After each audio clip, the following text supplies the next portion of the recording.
Welcome back to Illinois Lawmakers' weekly coverage of the spring session of the Illinois General Assembly. I'm Jak Tichenor along with Ben Szalinski, the Statehouse reporter with our partner Capital News Illinois. Ben, to have you on the program. Good to have you on the program. Good to see you, Jak. Lots of momentum this week at the Capitol. Dozens of bills passing out of the House ahead of the Easter Passover break. What stands out thus far as the top story this week? Yeah, there's a lot of bills moving. We haven't seen a major issue really come out, but we're of course watching homeschool legislation moving forward here in the House, on the House side. But there's lots of kind of interesting small little bills. There was a bill that would protect access to abortion pills.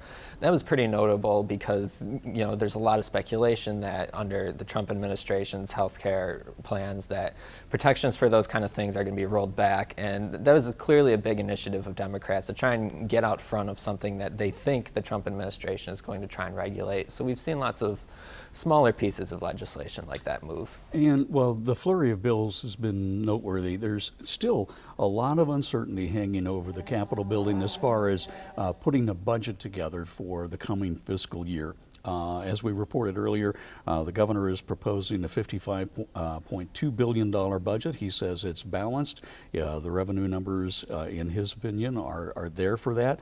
But there's a lot of uncertainty this week, as there have been in recent weeks, because of actions in Washington, D.C. by the Trump administration. Could you give us some insights into that? Yeah, I think lawmakers are kind of digesting it like everybody else is. There's, news early this week that the president is implementing more than a 100% tariff on China, which is going to have major effects on our economy. What it really means for the state of Illinois and our budget situation is still really unknown because a lot of the budget is impacted by consumer behavior. If consumers are cutting back, that's going to impact state revenue, of course. But the state has their own expenses that they're also watching for, and tariffs are going to make those expenses higher. So I think lawmakers are still trying to figure out exactly where we're at in this entire situation between cuts that the Trump administration is making to federal aid for states and these various economic policies. It's kind of left Governor Pritzker kind of wondering in this wait-and-see position almost, as in, we still are 8 weeks away from passing a budget, yet there's all this uncertainty about exactly what that budget may look like just because things change literally hour to hour coming out of Washington. And one of the prospects that came up this week was during one of his news conferences, the governor indicated that because there are so many unknowns, it's possible lawmakers might have, even if when they do pass a budget before the end of May, assuming that is the case, it's possible they might have to come back and take another look at things depending on what happens. Yeah, and that's kind of where there is so much uncertainty because you pass a budget at the end of May that's supposed to hold up all the way until July of 2026. And given how much things are changing in Washington, it's really almost impossible to imagine where the economy is going to be a year from now and what kind of changes we're going to see to revenue coming into the state by that point. There's still so much uncertainty just in the current fiscal year. We don't even know exactly where those revenue numbers could end up just given all these changes that are happening. So that's where I think the governor is, being honest with people and just trying to leave the door open to, hey, there's so much uncertainty out there that we're going to have to move forward passing a budget, but it's also possible that what we pass ends up being completely upended. One of the things we're looking for right now are the April revenue projections that come from the Committee on Government Forecasting and Accountability.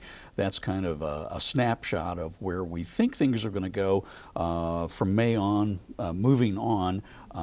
It's the numbers that we get after the income tax receipts come into the state. So that's kind of a significant thing to be watching for. Right. And last month, we heard from the governor's budget director that it's possible that those April revenue numbers are actually a little bit better than expected. And this has always been really good news for lawmakers. It's given them more flexibility in their budgeting situation.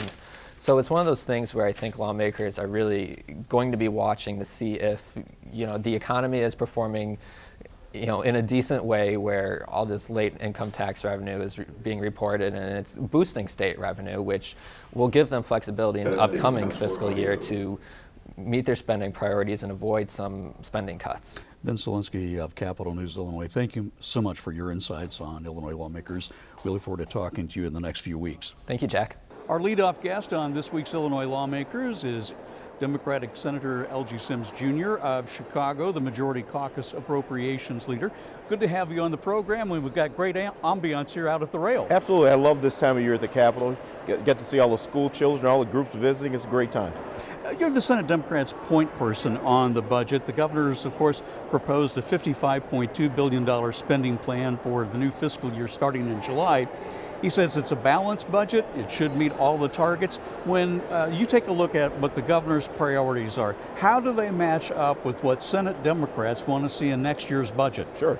Well, the Senate Democrats, we've always looked at making sure our budgets are balanced, they're responsible, they're a reflection of our priorities.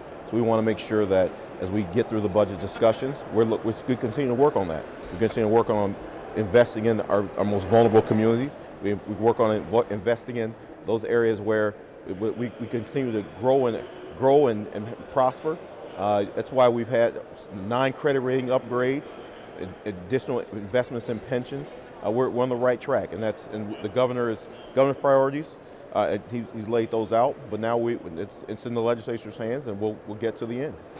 Over the last 6 months or so, the revenue projections that the state has had have been kind of a moving target. We went from a position back right before veto session of one estimate said we might be off by $3.2 billion. That went away. Looks like revenues were meeting projections, or projections were going to basically make this budget work. In recent days, though, we've heard from COGFA, the forecasting arm of the legislature, that we might be off by $700 million or so. Where do things stand as far as you know at the moment? Well, that's the beauty of the budgeting process. We continue to monitor revenues on an ongoing basis. That's the report that we saw in November. It was a moment in time. We continue to estimate the reality is right now we've got the uncertainty coming out of Washington, and that really is that's where we're trying to account for. But it's making for an interesting budget season. The governor, of course, has been very candid about that. He said that whatever the Trump administration does in terms of pulling back money from states could upend the whole budget process. No, absolutely, and we're very sensitive to that because we know that it leads to a great deal of uncertainty. It's leading to a considerable amount of angst and anxiety from providers. But we're trying to be mindful of that. We're talking about those issues every day as we have the legislative process and committee hearings. We're hearing directly from providers on those issues, and we're sensitive to that. One of the things that, of course, folks are worried about has to do with Medicaid, the healthcare program for the working poor. If DOGE does what it's expected or has been considered in terms of pulling back like $800 billion from that, we have roughly 700,000 Illinoisans who might lose their Medicaid coverage. And Jack, I think that's why it's important that the budgets they're not just numbers on a spreadsheet. They're actual people behind those numbers. And that's from our perspective, and the Senate Democrats, we've continued to try and invest in resources and making sure those individuals, particularly our most vulnerable, that they're taken care of, and that we have a strategy to address whatever the federal government does or doesn't do. If that money were pulled away, does that mean that we might be looking at a tax increase next year? We're not discussing that right now. What we are discussing is trying to figure out where the pressures are, figure out where the challenges lie, and coming to terms with what that looks like. I would hope our friends in Congress would make sure that we have a budget that works for all of us. We've got about a minute left, and I want to ask you about, you've gone through this process many times over the years, and so what we're looking for next, I suppose, in terms of budget markers or snapshots, is the COGFA revenue projections that come out after tax day. That'll come out sometime in May. We'll have a better idea then? Well, I think, yeah, we'll continue to monitor those. COGFA has done a very good job of being accurate, of their accuracy in their estimates over the years, but so the Governor's Office of Management and Budget. And we work very closely. The two work very closely together to come to estimates. We'll continue to do that. We'll be looking at the revenue estimates after tax day and certainly through April, so that we know where we are. Senate Majority Caucus Appropriations Leader Elgie Jr. of Chicago. Thanks so much for your time. I know we're going to be talking more in weeks to come. I look forward to it, Jack. Thanks so much for having me. Continuing now on Illinois Lawmakers with State Representative Travis Weaver, Republican of Edwards. Good to have you on the program. Good morning. Pleasure to be here. First time on the show. We're happy to have you. What an honor. Let's start with kind of a snapshot of where things stand here in the second week of April. We're starting to see bills moving from the Senate and the House. How are you and your fellow House Republicans viewing things and sizing things up here as we enter the last weeks of session? Yeah, we'd always love to see more of our bills get passed. You know, I try to remind folks that even though we're only 1/3 of the General Assembly, right? There's 40 Republicans, 78 Democrats. Republicans do make up about 45% of Illinoisans. We saw that in the most recent presidential election. We saw that in the gubernatorial election. And so we really try to fight tooth and nail to make sure that we're representing our people. Unfortunately, one thing that we've seen is 10% of bills that have gotten out of committee have been Republican bills. And I just try to remind my colleagues across the aisle that they champion themselves as defenders of democracy. Well, when you're defenders of democracy, the folks that are 45% of the state shouldn't be getting 10% of the bill. So we're fighting to get to more of an equal status on that. Any particular bill that you've been working on that you're trying to advance here in the final weeks of the session? Yeah, I've got two that I'm proud of. One, I really try to focus on common sense bills, and I think that you hear that with these two. One is requiring the IEPA to have digital records by 2030. It was already a may in the statute. We moved it to a shall, and actually the EPA is on board with that. They realize it's got to happen. And then the other one is requiring counties to accept credit cards for title transfer. I've got some manufactured homes, what would typically be called trailer parks in my district, and they change title quite frequently. And so you can imagine having to have a check to pay maybe a $10 or $20 bill can be challenging. So allowing credit cards, I think, is just a common sense step forward. The budget, of course, is the biggest issue hanging right. over everything here in the final weeks of the session. The governor, of course, has put forth a $55.2 billion spending plan for next year. He says it's balanced. Republicans say maybe not so much. Yeah, it's a nice world you live in when you get to come up with your own numbers to make things look balanced. I would remind folks that the governor came up with a revenue estimate of his own. That's actually not our state's official revenue estimate. That comes from an organization called Caucus that I sit on, and his revenue number is $700 million higher than the official revenue number. So that automatically on its own puts the budget out of whack by $700 million. But just to take a step backward, I would remind folks, we can't take our eye off the ball of 2025. This year's budget is already $300 million below where we expect it to be. So we're going to have to stop that. We're going to have to stop that gap before we look into next year, which is about $1 billion off. The year after that, we're probably $2 billion off. The year after that, $3 billion off. So we've really got to have structural spending reform to just get back to common sense and have more efficiency in state government. Another criticism of the governor's most recent budget is every budget he's passed has been bigger than the one before. That's and right. all the time he's been in office. Yeah, when he came in, first year he had a $38 billion budget. This next year, looking at a $55+ billion budget. That's a pretty big jump. I don't know a lot of folks that since 2018 have had a 40% increase in their own personal income. And so we've got to at some point decide we have to hold the line on new spending. And we do have, pension payments that are coming due. We've got things that I understand put pressure on it. But we've got to really, I think, have more of a kitchen table type approach to our budget where you can't spend more than you take in. What are the budget priorities House Republicans have, and where do you think things can be cut? Yeah, there's three that we're all unified on. We've got to make sure that we grow as an economy. We've got to hold the line on no new taxes. And we've got to get efficient about structural spending reform. And one area I'd like to see us start is, since the governor's come in, we spent $1.6 billion on free health care for illegal immigrants. And actually, the Auditor General just released a point that showed, to no surprise to many, hundreds of millions of dollars of waste in that program. The governor did take one step forward in eliminating it for folks under 65, but when you've got a program that has hundreds of millions of dollars of waste, you don't eliminate part of it. You eliminate all of it, you get it all worked out, and then you decide if you want to proceed forward. Got about a minute left. And Sure. As a member of COGVA, that's the bipartisan budget forecasting group, about 30 seconds left. You're looking for the April numbers to come out in early May. What'll those tell you?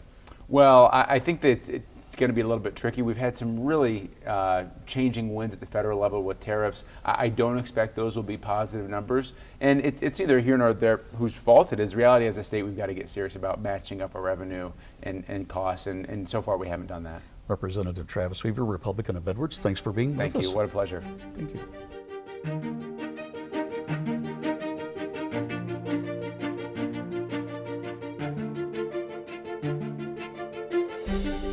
Illinois lawmakers are considering changes to bring the state's pension systems into compliance with Social Security by improving benefits for state employees hired since 2011. Here to navigate all the issues surrounding what's known as the two-tier pension system is Democratic State Representative Stephanie Kifowit of Oswego. She's the chair of the House Appropriations Pension and Personnel Committee. Good to have you on the program. Good to be here. Thank you. Tier 2 was passed back in 2010 with the idea that the state could bring down those overall pension liabilities with a new class of state employees who were not covered by Social Security. So how does it differ from the traditional Tier 1?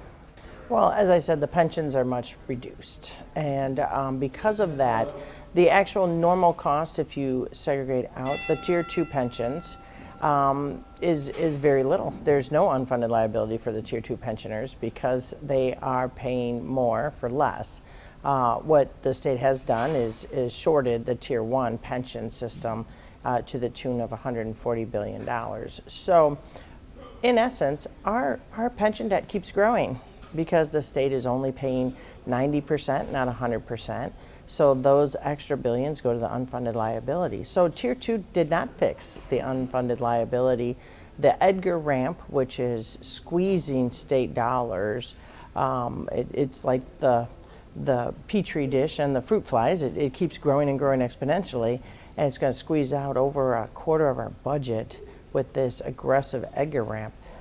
It's kind of like a student loan. We all like Governor Edgar, but he kind of deferred a lot of payments, and so now we still paid interest on those payments that we didn't make, and it's really ballooned. How does Tier 2 run afoul of Social Security, and in particular, what's called the safe harbor provision within Social Security law? Well, our pensions is really a Social Security replacement plan.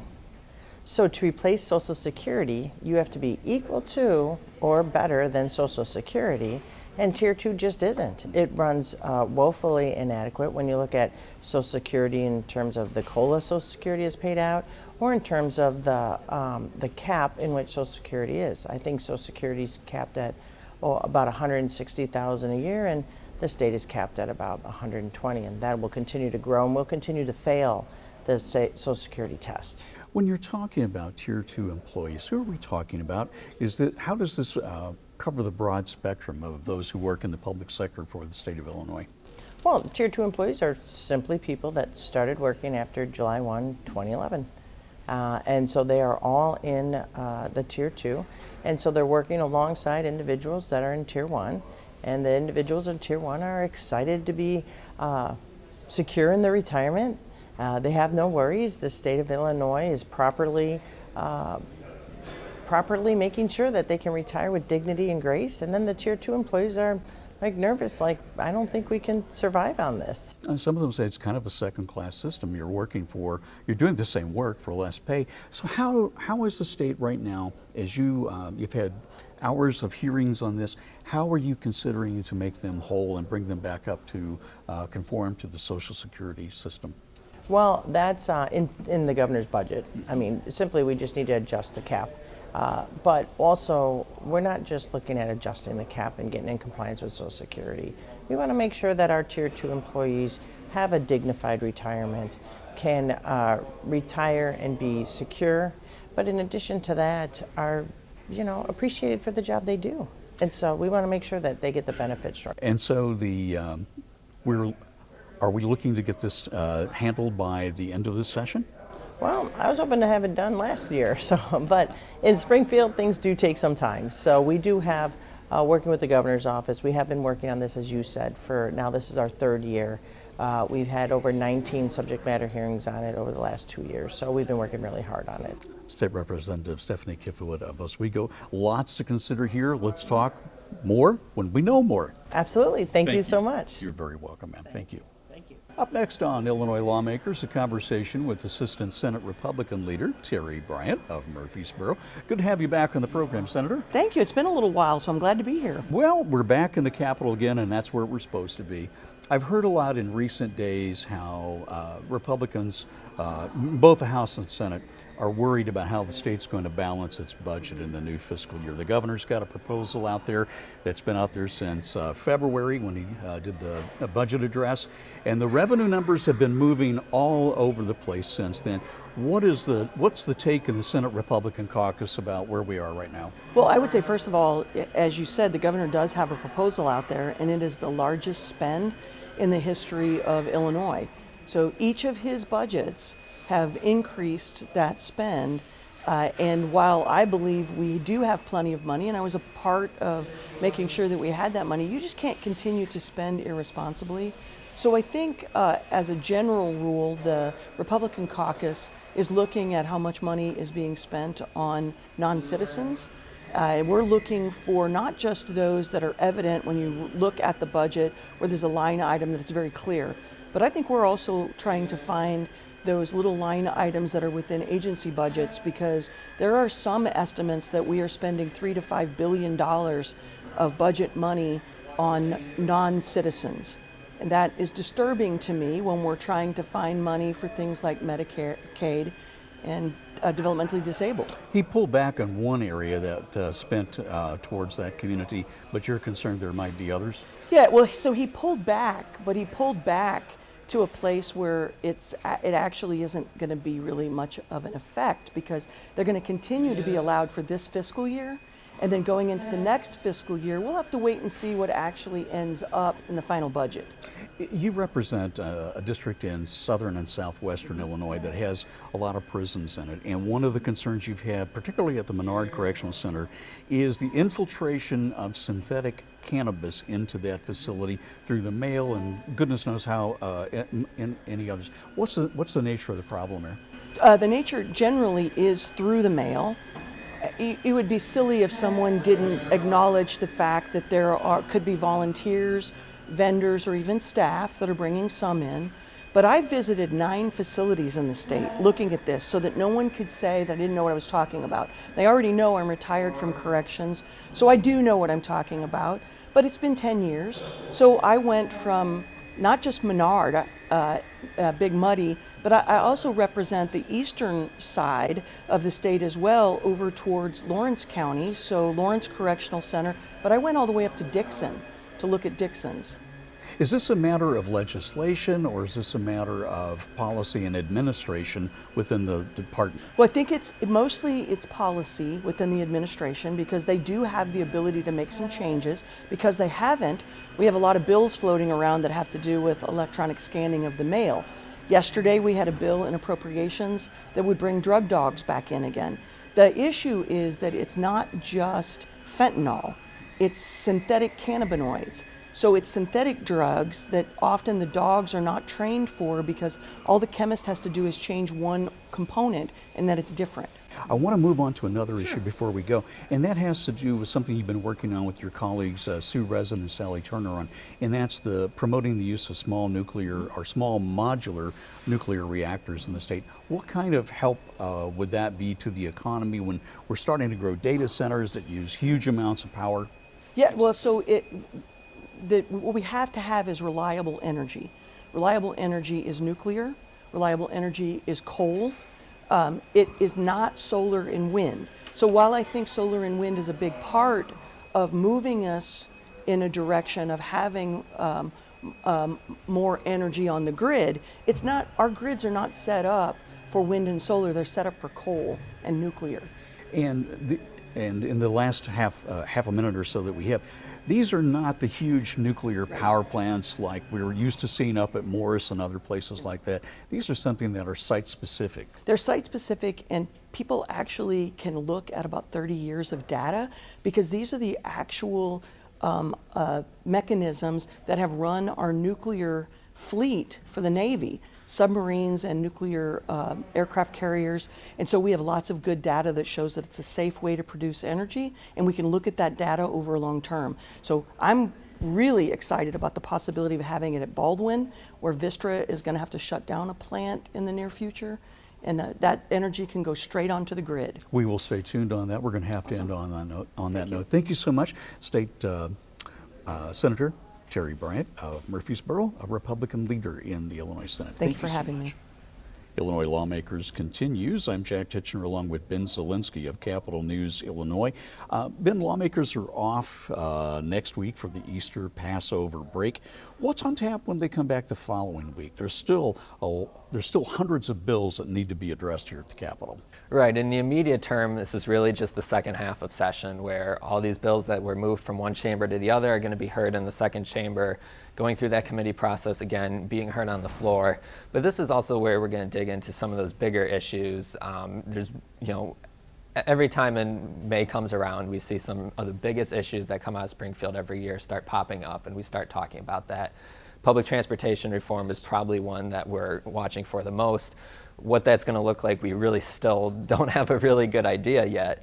But of course, the budget, as we discussed earlier in the program, is going to be one of those things that we're also watching for. So I imagine there might be other issues that we haven't thought about yet that are also going to pop up. I was going to say mass transit reform is something that I think I've covered practically every year since I started coming to Springfield back in the early 90s, and that is a huge issue for the Chicagoland area out into the suburbs, and it has a statewide impact. Right, but this year certainly seems like we're actually going to maybe make some of those reforms. Lawmakers are pretty set on we're going to get something done in 2025. Whether that's by May 31st, 2025, we'll see, but they're very adamant that this has to be done because, especially in the Chicago region, they're really looking at some pretty significant cutbacks to public transportation services if they don't pass some sort of reform. I've got about 15 seconds left. The last I heard, if they don't do something here in the next few weeks, there could be something like a 40% cut in services. Exactly. That would equate to cutting off 4 of the CTA's L lines in Chicago, slashing big cuts to Metro in the mornings. It would have detrimental effects. It'd be a mess. Thanks so much, Ben Szalinski of Capital News, Illinois. That's it for this week's edition of Illinois Lawmakers. Thanks for joining us.